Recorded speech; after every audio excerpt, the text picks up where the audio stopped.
The scientists and especially the geologists and the archaeologists from amongst the kuffar societies, they extend their research and they try really hard to find or look for that missing link. That missing link that they believe is between us and our forefathers, the monkeys. And they go to the extent of, when they do the excavations or their research, in all their findings and the different kinds of languages that they find from the Stone Age, as they call it, and the prehistoric age that we have been taught in schools. So they try to find different kinds of ways in order to prove in order to prove that we were from the monkeys or we were animals. By the innate nature, we are animals. And despite that they're miserably unsuccessful and not able to find this thing, whatever of the writings that they will find, they make it look like something crude or distant from our modern languages. However, if you look back and you look into the most popular language nowadays, the English language itself, it evolves, and it does not evolve necessarily to the best form that it ever existed.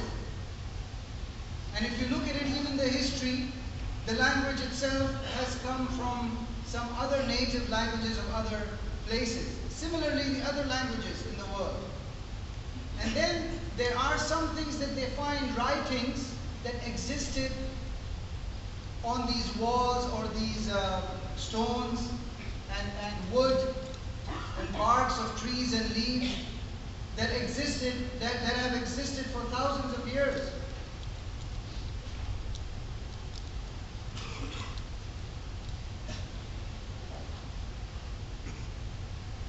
We as Muslims, even though we study this and we are forced down our throats in schools and the secular education, we do not just swallow everything, hook, line, and the weight and everything.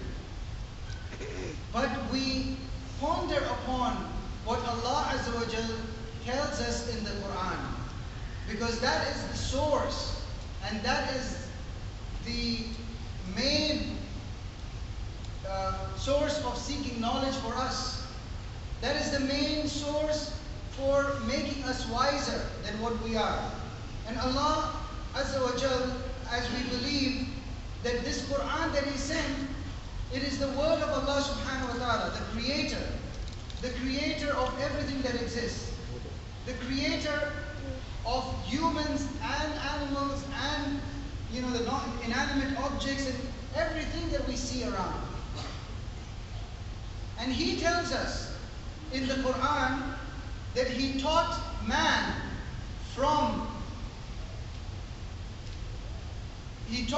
what he did not know.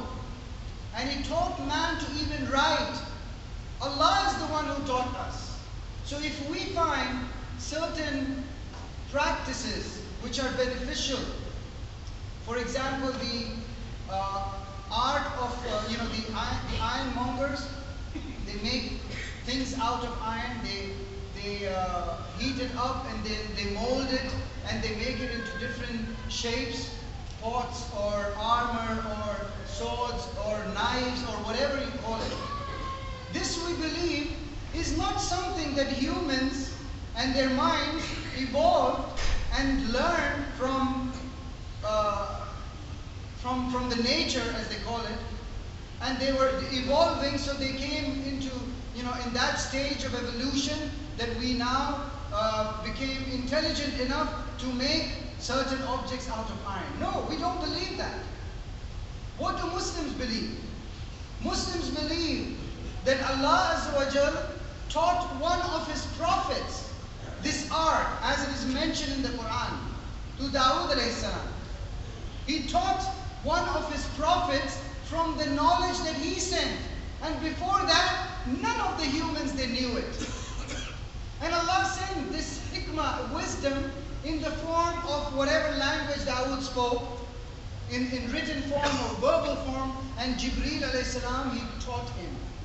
And from that point onwards, it was documented, written down, and other people read it, and they benefited from it. So now we learn from the Quran that actually it is Allah Azza wa Jal who taught man the art of making things from the knowledge that Allah subhanahu wa ta'ala holds, which is like it comes in the hadith. If you were to dip your hand in the ocean, as Prophet ﷺ he said, the knowledge that we have, the whole universe contains compared to the knowledge of Allah. If you were to dip your finger in the ocean and remove your finger, the amount of water that is displaced on your finger from the ocean is the knowledge that we have compared to the knowledge of Allah, which is, the ocean itself. Which cannot be. We did not displace anything, rather. More water is being displaced from the ocean when it is vaporizing from the heat of the sun than what we have actually. So this is what knowledge that was sent down, and Allah Azza wa Jal preserved it for us in books and in different places, wherein humans, they took advantage and benefit from that knowledge later on, learning and teaching others. Similarly, even the ship, we don't believe that humans became intelligent enough, by evolving, when their brains evolved from the brain of the monkey that it used to be as so small, and then it became big, and they claim, or they say that in the future human brains will become bigger and huge, bigger than what it is, and will become more intelligent. No, we don't believe that. We don't believe that because we are evolving and we ourselves are actually animals, but because of the forces of nature, we're evolving, and this is why we're becoming intelligent. No. We believe even the ship was actually, the knowledge of how to build it was given by Allah subhanahu wa ta'ala through angel Gabriel, Jibreel alayhi salam, to Nuh alayhi salam. He came and he taught him, and the ones who were intelligent enough, they documented it, they learned from it, and they copied it. So most of the beneficial knowledge, in fact every beneficial knowledge and good knowledge was given to us by Allah subhanahu wa ta'ala. Even Adam alayhi salam, when he was created, he was blind. He was completely blind. And then Allah told us in the Quran that Allah taught Adam, وَعَلَّمَ آدَمَ أَسْمَاءَ كُلَّهَا, that he taught Adam everything that he would know. So when he woke up and he saw the tree, he said, oh, this is the tree. And we woke up, and when he came into existence and he saw something, the sun or the moon, he knew that this was the sun, this is the moon, this is earth. And this is how Allah Azza wa Jal, He actually taught Adam alayhi salam everything that existed. But this knowledge for us, my brothers, Allah subhanahu wa ta'ala says in the Quran, I request the brothers, I know it's the middle of the Jummah, and I'll pause for a little while, but people are already collected, and this has been mentioned many times. I request you again, but the brothers who come earlier, Jazakumullah khair, please don't take too much space when you're sitting. Sit closer and tighter, close to each other, so brothers in the back can, the people who are outside, they can come in. And inshallah, now you will see, we will make space for at least a couple of hundred by moving forward, or making space. MashaAllah, look at that. Alhamdulillah. Please come on this side, brothers from the back. Jazakumullah khairan. To my right, you can see a lot of space. And the brothers from outside, Jazakumullah khairan.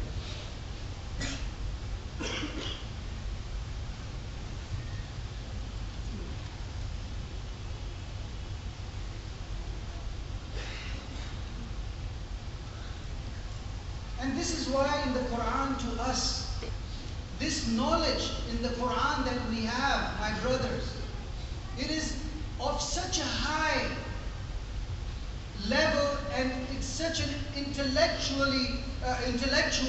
level that it is beyond the grasp at times of the human beings.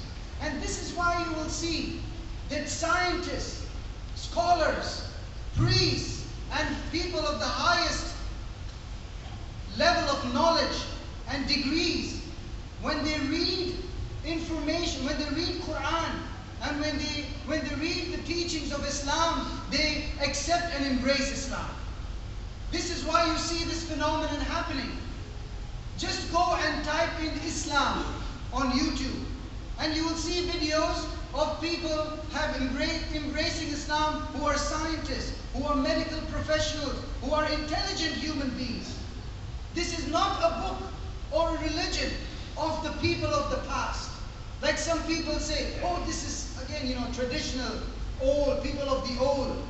It is a book of such a high intellect and knowledge and wisdom in it that Allah Azza wa Jal, that the humans, no matter how much they ponder over it and they read it, till the day of judgment they will get nothing but new and amazing benefit and knowledge from it. This is a book that we believe, the Quran, which is being sent from above the seven heavens, directly from our Lord. And yes, He did send books before this, the knowledge of which was with the prophets and messengers. So every beneficial knowledge that you see, do not be fooled by the evolutionists and the Darwinists. These worshippers of Darwin and nature and inanimate objects and theories. But know in your heart and in your minds, whatever beneficial knowledge that you get, even from the Western books and societies, it is eventually rooted into the knowledge that was sent by Allah Azza wa Jal through the prophets and messengers. I gave you just two examples of the ship and the iron. Both of it is mentioned in the Quran.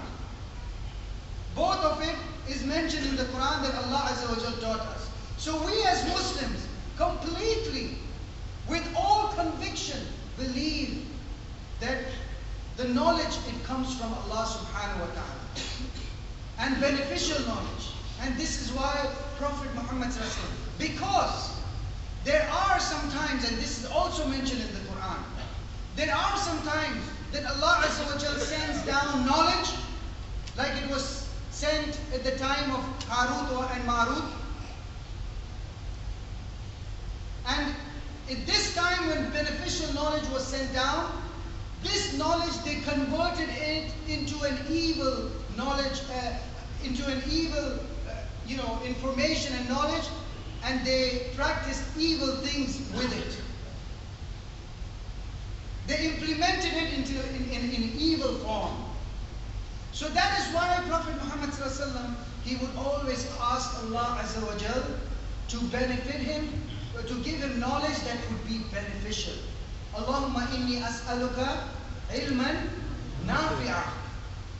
He would ask Allah subhanahu wa ta'ala to give him beneficial knowledge, the knowledge that will benefit him and the knowledge that will benefit others, and to keep himself away from the knowledge that is evil, the knowledge, reading something that is evil, gaining knowledge that is evil. Because eventually, if you gain knowledge that is evil, it might it might alter your thinking and your intellect, and it will make you do evil actions. And Allah Azza wa Jal, with regards to this, He says in the Quran, وَاتَّقُوا اللَّهِ وَاتَّقُوا اللَّهِ وَيُعَلِّمُكُمُ اللَّهِ وَاللَّهُ بِكُلِّ شَيْءٍ عَلِيمٍ. And fear Allah. وَاتَّقُوا اللَّهِ. Have taqwa of Allah. Because Allah is the one who teaches you.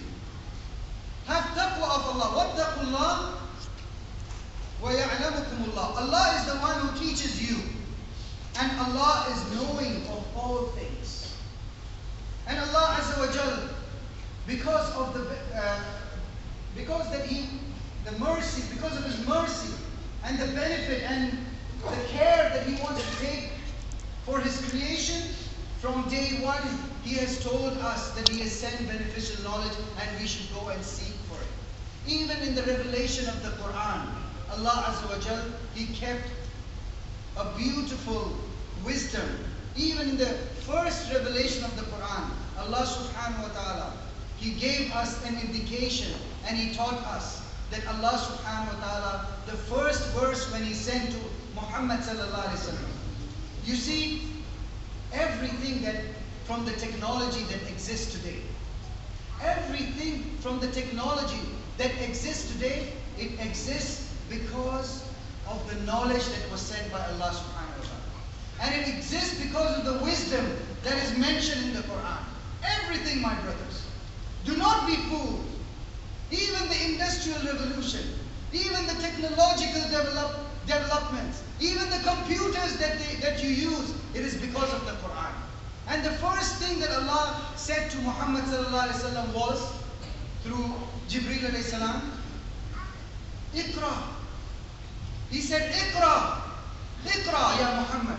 Jibreel alayhi salam comes and tells Muhammad sallallahu alaihi wasallam, who comes from a society of illiterates.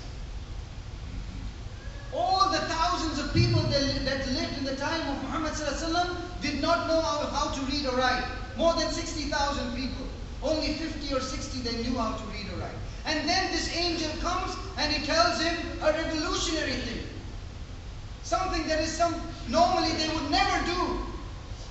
In the time of Muhammad sallallahu alaihi wasallam, when people had to go out or do something, they wouldn't say, okay, take this book or this guide with you, or this writing and read on the way, or take these instructions. They would never do that. This was not the norm. They would never say to people, read anything, because they were all illiterate. What would they read? So Muhammad sallallahu alaihi wasallam, he faces Jibreel and he comes and he tells him, Iqra bismi rabbika alladhi khalaq. Read, O Muhammad sallallahu alaihi wasallam, in the name of your Lord who created everything. Read. And this became the foundation of the society. Did you know that the zero that exists, without which computer science would have been a zero, an egg itself. The zeros and ones, this is the binary language that computers actually programming began with. 0 and 1. Even the zero was invented or created by Muslim scientists, mathematicians. Even the zero. Because it is the Quran that urged them and encouraged them.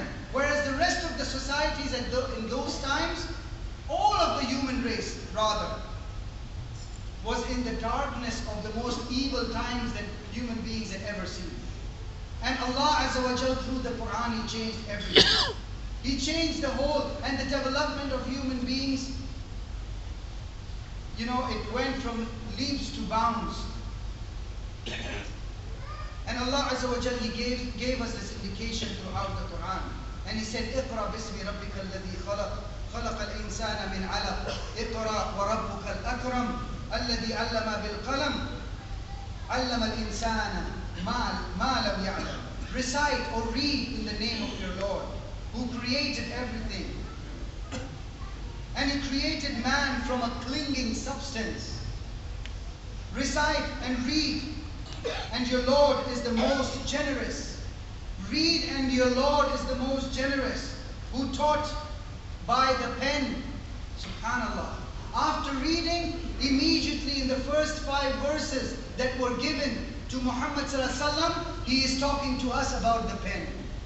If we just have to reflect on these first 5 verses of the Quran, Iqra, read, and then Allah is saying He is generous. He is generous, the one who created you, and the one who taught you how to read. And it's because of this reading, we even earn the generosity of Allah Azza wa Jalla. It is because of gaining of this knowledge, we earn the benefit of progressing in life, no matter in what field that we are in. And this is something that we as a human race should learn from the history of Islam. Not only Muslims, but even the non-Muslims. They should learn from the history of Islam. And they should go back and reflect. Is as long as we were reading and we were holding on to the knowledge that was given by Allah Azza wa Jal through Prophet Muhammad sallallahu alaihi wasallam, we were being successful in great number and in quality and in quantity. And this is why even in the Western societies we know of the age that was after the Dark Ages was the Golden Age, the Golden Era, when Muslims, they ruled Europe for about 700 to 800 years. Because they were holding on to this highly intellectual knowledge that was given by Allah subhanahu wa ta'ala to the human beings. And Allah Azza wa Jalla indicated that He even taught us by the pen. He taught us by the pen. So all these archaeologists And all these geologists and all these scientists who are finding these writings on walls and on in caves and on stones and other places, they should know that that was not because of humans evolving, but that was because Allah subhanahu wa ta'ala, the Creator Himself, who knows the creation better than the creation they know themselves. He Himself taught them how to write. He Himself taught them first how to read and then how to write. And then He said, He taught man that which he knew not. He taught man that which he knew not. Exactly like in the case of Adam alayhi salam. Exactly like in the case of Dawood alayhi salam. Exactly like in the case of Nuh alayhi salam, which they did not know how to make iron, how to make ships, how to know about anything that existed in the nature. The secrets of what Allah Azza wa Jal has created. And this is why we Muslims should stick to this highly intellectual, because this is what is being adapted today by the Western societies. The knowledge and seeking and learning and deciphering beneficial knowledge. And this is why Muslims are so far away, because we have gone away from the exact same things that are highly recommended in the Quran and the Sunnah and of Muhammad sallallahu alaihi wasallam. We are gone so far away. Even our children, when you get them, this is not the era when you can imagine even the children doing homework when you have a candle or a lamp burning and you can see that it's sitting with a book in a library. You don't even imagine a scientist or a scholar doing that today. We have come to the age of iPads and these different tablets. So most of the children, even they are nowadays, from those who have these facilities, either computer screens or these pads or these tabs that have been created. However, even in this, there is a lot of beneficial knowledge and there is a lot of harmful knowledge. There is a lot of beneficial knowledge in the internet and there is a lot of harmful knowledge. So it is for us, parents, for those who have children in their house, it becomes our duty. It becomes our duty to filter down all the knowledge, not only for us. A very simple criterion, my brothers. If you think that there is something haram or something not feasible for your children to watch, most likely it is not even feasible for you to watch. If there is some cartoon, for example, if it is not feasible for your children to watch it, most likely it is not even feasible or it is not even healthy for your deen and for iman, even for the adults. Because if music is haram for the children, it is haram anyway in Islam for everyone. And if watching something wrong is not good for the children, it is not good for you as well. So everything that they do today on the computers and on the tabs and on the pads, we have to be very careful about it. And we have to filter it down and see that whatever they do, it has to be beneficial. Because there are many different ways of indoctrinating the children nowadays. The applications that they create, the programs that they create, the games that they create. You'd rather have something, e-books, that you would load on your electronic devices so the children can benefit from it. They would rather go back to reading and writing. There was one gentleman, he came to my office once, and he said that nowadays our children, they can't even write properly. Their handwritings have become really ugly because nowadays they're so busy only on the computers and on their phones and their devices. So we should take this extra effort, because if all this technology was suddenly taken away from us, and we are not able to read or write, like Allah Azza wa Jal tells us in the Quran, we will be left with nothing. We will be left with nothing. And I pray to Allah Azza wa Jal that Allah subhanahu wa ta'ala, He gives us, Allahumma inni as'aluka ilman nafi'a wa rizqan tayyiba wa amalan mutaqabbila. أقول قولي هذا أستغفر الله لي ولكم واستغفروه إنه هو الغفور الرحيم.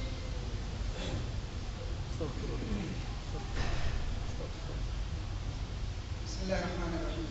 الحمد لله رب العالمين والصلاة والسلام على رسول الكريم وعلى آله وصحبه ومن استنى بسنته إلى يوم الدين.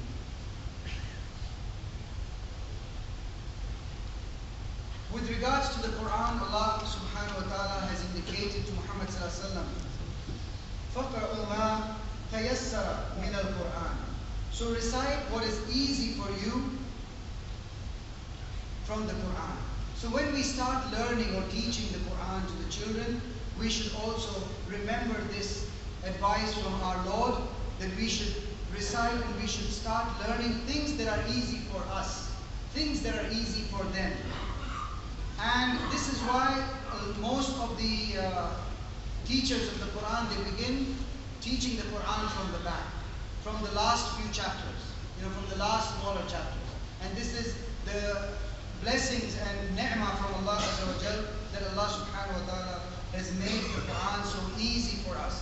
And this is why millions and millions of people, and like I said, my brothers, the first thing from the knowledge that we need to gain is not the knowledge of those trivial things, the trivial things of the dunya. These are trivial things. These are very time-bound and very limited. The first thing that we need to strive towards, to gain the knowledge of, is reading and learning the Quran. Because the best amongst you is the one who learns the Quran and teaches the others. That is the best amongst you. And Allah Azza wa Jal, like He says in the Quran, the dhikr of Allah is the greatest. So if somebody was to ask you, especially the children, what is the greatest thing that you can do? What is the greatest thing that you can do? Then what would your answer be? Would you think of an act that you would do would be so great that no other man can do? Because in that case, we are just doing nothing but riyah. We are doing in competition of show off, that I am better than this person, or I can create a better, program this person, or I can do this act better than that person. But if somebody asks a Muslim, he does everything for the sake of Allah. He does everything to please Allah subhanahu wa ta'ala. And Allah says in the Quran that the greatest thing is the dhikr of Allah. The greatest thing, it is the greatest, akbar. So if someone asks you, it is the dhikr of Allah. So what better can you learn from the knowledge that Allah Azza wa Jalla has given to you than the Quran? So the first thing that we should focus on is in the Quran and in the memorization of Quran. And after that, in the tafasir and understanding, the tafsir of the Quran and understanding the Quran. Because the greatest and the best of the knowledge is preserved in that. And Allah's Messenger sallallahu alaihi wasallam, he said, recite the Quran, for it will come as an intercessor for its readers on the day of resurrection. Recite the Quran because it will come as an intercessor. And Allah subhanahu wa ta'ala has said in the Quran, Allah will raise يَرْفَعِ اللَّهِ الَّذِينَ آمَنُوا مِنْكُمْ وَالَّذِينَ أُوتُوا الْعِلْمَ دَرَجَاتٍ. That Allah will raise those who have believed among you. Those who have believed among you, and those who are given the knowledge in degrees. He will raise you in degrees. And this is why we know on the day of judgment, my brothers, the people will be raised in degrees, not because of the degrees that they got in the world. They will not say, what degree did you get? I got the Bachelor of Administration. Okay, you will be in this degree of Jannah. No. Allah is talking about a different kind of degree over here. He says in the Quran, يَرْفَعِ اللَّهِ الَّذِينَ آمَنُوا مِنْكُمْ وَالَّذِينَ أُوتُوا الْعِلْمَ دَرَجَاتٍ. The darajah that you will get, the degree that you will be raised on, is not based on the knowledge, the trivial and limited and the very time-bound knowledge that you gain of the dunya, but it will be because of the knowledge that was given to you. The knowledge, the first your belief, and then the knowledge that was given to you from Allah Azza wa Jal. And that is entrapped in the Quran. So you will be raised according to that. And even in this dunya and even in the akhirah. You will be raised if you are implementing the Quran, learning the Quran and the Sunnah of Muhammad sallallahu alaihi wasallam. Automatically you will see the respect from people, and your status and your degree will be raised in the dunya. The more you will implement the Quran and Sunnah on yourself. For example, a person who has a beard compared to the one who doesn't have a beard. I'm just giving you a small example. A lot of brothers now might be thinking that I'm attacking the brothers who are not having the beard. May Allah give you, inshallah, the tawfiq and the ability to implement something that is being trivialized so much in our societies that the brothers, they think it is just a sunnah. It is not just a sunnah, but it is a wajib and fard upon every Muslim man who can grow it. Who can grow it. Somebody came and asked me, why do you Muslims, some of them, they grow beards? I said, because our women don't grow beards. They cannot. And if they do, we will tell them to shave it off or remove it. Because we are supposed to look different from the women.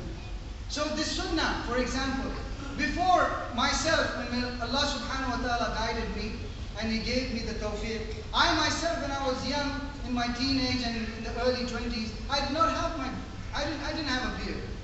When Allah Azza wa Jal guided me and He showed me, the light from the Quran and the Sunnah, I started practicing it. I automatically saw the difference because I've been there and done that. I automatically saw the difference, the respect that I got from people, even my own, because they knew that this guy, he stands up for what he believes. Doesn't matter what I think about him.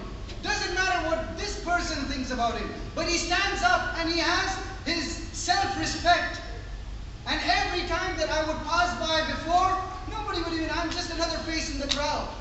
Nobody even bother about me. But now when I pass by, even those people who don't come to the masjid, they say salam to me. Even from the non-Muslims, subhanallah. I know a few people in the apartment that I used to live in, one Sri Lankan guy, and he used to say salam to me every day. I used to think this guy's a Muslim. One day I found out that his name was John or something. And subhanallah, this salam that has been sent from the seventh heavens. That has been sent from the seventh heavens. Allah Azza wa Jal taught the angels and Adam alayhi salam this greeting, Salamu alaykum. May the peace of Allah Azza wa Jal be upon you. So you automatically will gain when you implement this Quran and you implement the Sunnah of Rasulullah sallallahu alaihi wasallam. In each and every aspect, beard is just an example. There are so many different things. The ikhlaq, the character. The ikhlaq and the character. It goes much, much further ahead, and it will be one of the weightiest things on the Day of Judgment. Of the ikhlaq of Muhammad sallallahu alaihi wasallam. I pray to Allah Azza wa Jal that He gives us the understanding from whatever we have learned in this khutbah and gives us the ability to implement it. I pray to Allah Azza wa Jal, Ya Allah, give us the strength that you have given to those people of knowledge in the time of Muhammad sallallahu alaihi wasallam. Ya Allah, give us the strength and the ability and the tawfiq that you gave to the Sahaba of Muhammad sallallahu alaihi wasallam. Ya Allah, give us the beneficial knowledge that will benefit us in each and every aspect of our lives. Ya Allah, give us all the ability to memorize the words that you send on the heart of Muhammad sallallahu alaihi wasallam. Ya Allah, raise from amongst our children those people who will be beneficial and who will be pioneers and examples to the rest of mankind. Allahumma inni as'aluka ilman nafi'a wa rizqan tayyiba wa amalan mutaqabbila. ربنا آتنا في الدنيا حسنة وفي الآخرة حسنة وقنا عذاب النار. ربنا فاغفر لنا ذنوبنا وكفر عنا سيئاتنا وتوفنا مع الأبرار. ربنا هب لنا من أزواجنا وذرياتنا قرة أعين واجعلنا للمتقين علينا إماما. اللهم اغفر للمؤمنين والمؤمنات والمسلمين والمسلمات. عباد الله يرحمكم الله، إن الله يأمر بالعدل والإحسان وإيتاء ذي القربى وينهى عن الفحشاء والمنكر والبغي يعظكم لعلكم تذكرون. وأقيموا الصلاة.